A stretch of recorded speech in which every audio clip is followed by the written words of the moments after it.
welcome back to Angie's Jungle House. Today we're going to be building a 10-gallon terrarium out of a 10-gallon aquarium. Anyways, you can pick these up at Shopco or Petco for 10 bucks when they have their $1 gallon sale. Mine probably came from, I'm gonna say Petco.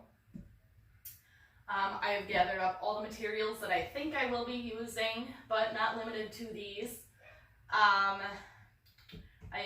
collected stuff from Tankerscapes, used filter media, got some stuff for my plant room, and I had to buy some screen and cocoa core, which I did not have on hand.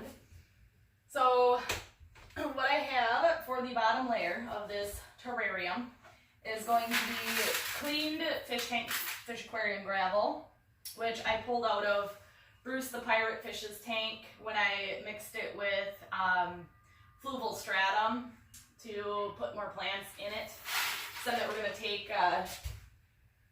some that would need a little bit more fertilizer. So I'm going to go ahead and place down some gravel in the bottom here. Alrighty, now I'm adding the gravel layer, which is designed to add an area for excess water to be separated from the soil so the soil doesn't become heavy and wet and create root rot, so you don't have wet feet in the aquarium, to keep the soil evenly moist but not overly saturated. So what I'm going to do here is I'm going to smooth out the gravel layer nice and flat because that's how I am choosing to do it. And I will be back when we hit up adding the screen layer. Okay, I have decided to go with a nylon mesh. You can pick this up at any hardware store. It's used for rescreening windows and doors. It cost me like $6.50. It's not gonna rot. I wouldn't recommend using like a metal screen. It's just gonna rust and decay. So this creates a nice barrier for the substrate to sit on top of without mixing into the dirt. Alrighty, what I'm adding here is a layer of horticultural charcoal or activated carbon. You can get this at any pet store. It's typically used for fish tank filters, which is where this has all come from. This is now being recycled. This is adding a level of filtration for the water as well as going to act to remove any excess odors that happen to be present in the terrarium.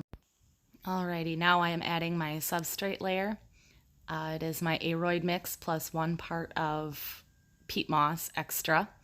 I want it to retain slightly more moisture than I would want my average houseplants in plastic pots to retain. Considering this is almost entirely sealed unit, I will very occasionally have to add water, considering it is not airtight. I shouldn't have to water it very frequently, but I'm going to work out how I want my substrate to lay, hopefully in the end. And I will be back with hardscape. Here's a little clip trying to decide how I'd like my hardscape to sit. I had a general idea and I just kind of went with it. Now that I have a general idea where I'd like my hardscape to wind up in the end, I am going to go ahead and plant something behind it. I've chosen a heart fern. Lord knows, if you let this plant remotely close to get dry, it will faint and come up with about 300 yellow leaves. I quickly realized after buying this plant in anticipation for this project that I wouldn't be able to care for this in my own home without a terrarium. All right, the next plant that I had chose was the purple waffle plant. I feel like it's going to make a great addition for a terrarium. They are a plant that does like to dry out, or does not like to dry out, rather. I was looking for really dark green, and this seemed like a pretty solid option for a terrarium. Alrighty, the next choice is a maidenhair fern. Being a very delicate plant, and ferns are always good for terrariums, I figured this would be a great thing to add considering I can't keep one alive in my own house. So I figured this would be a chance to finally have a maidenhair fern and have it look good. Alright, the next addition would be an orchid. I figured I'd like to at least try to have one in a terrarium. They are an epiphytic plant, so I figured I would place it to grow over the top of my hardscape. Unfortunately, I had to cut one of the flower stalks off due to the fact that it's just too tall for the terrarium and quite heavy. I feel like if I let them grow in the terrarium, it might be a little bit easier. So I guess this is kind of an experiment. Alrighty, the next addition would be a philodendron micans. I am going to be using this for the climbing habitat. It's an absolutely beautiful plant. It's got a nice dark leaf, burgundy back on it, and they're also a rapid grower, and it'd be something that's easy enough for me to get in there and trim up. Here is, I'm introducing a Spathiphyllum domino. It's just a little propagation off of my full-size domino in my bedroom. I figured that'd make a nice height. I'll have to work with that when it starts to outgrow the terrarium, but who knows, maybe I'll have a bigger terrarium someday. I am now inserting some Mandula pothos, which I picked this because it's got a large, gorgeous leaf with so many hues and a nice tie-dye effect, but it is an absolutely super, super slow grower.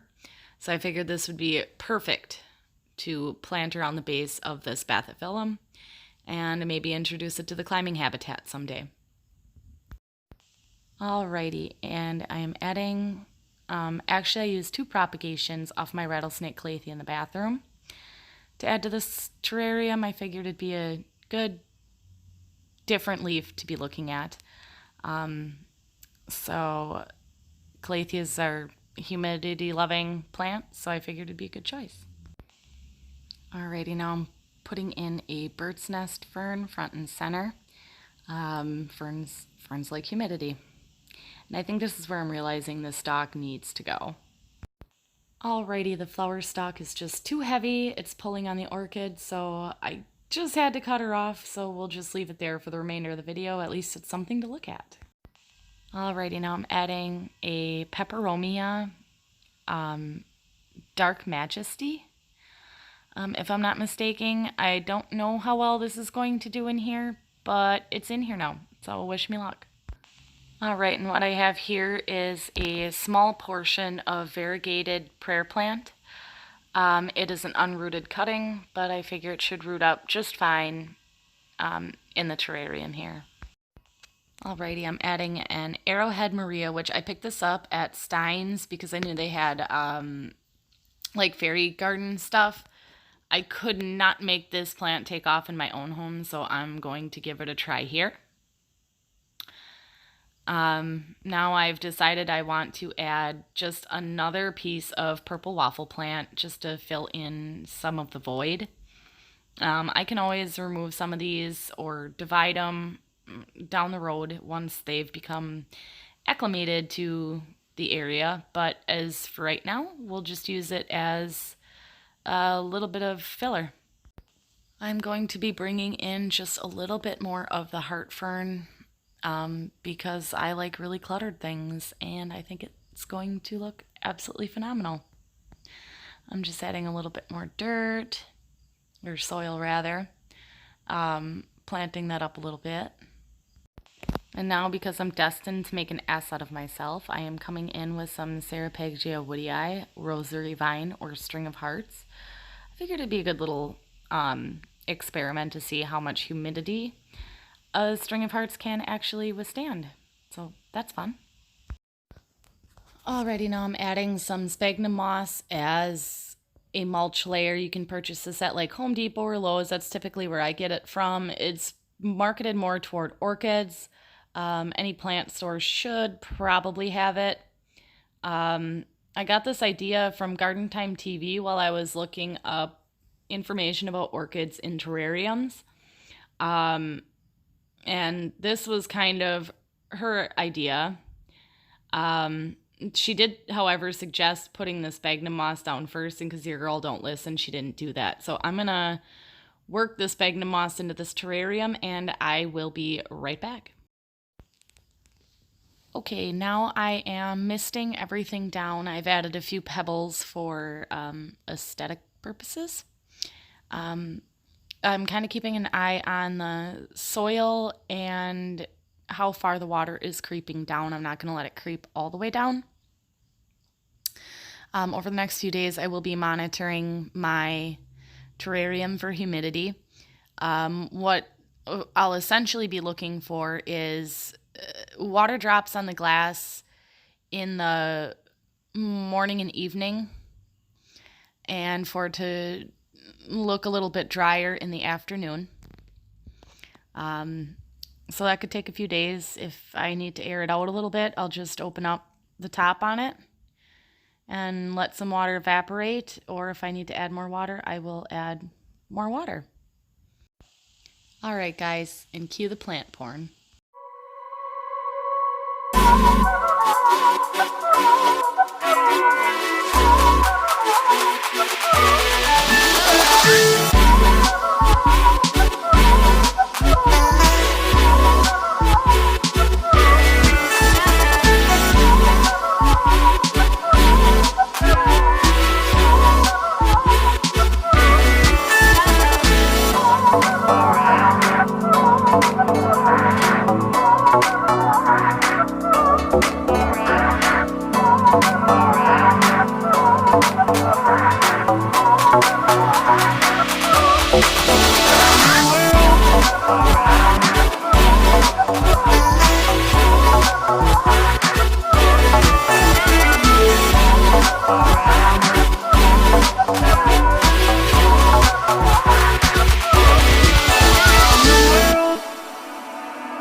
Oh yeah, and before I forget, happy planting, and I will see you in the next one.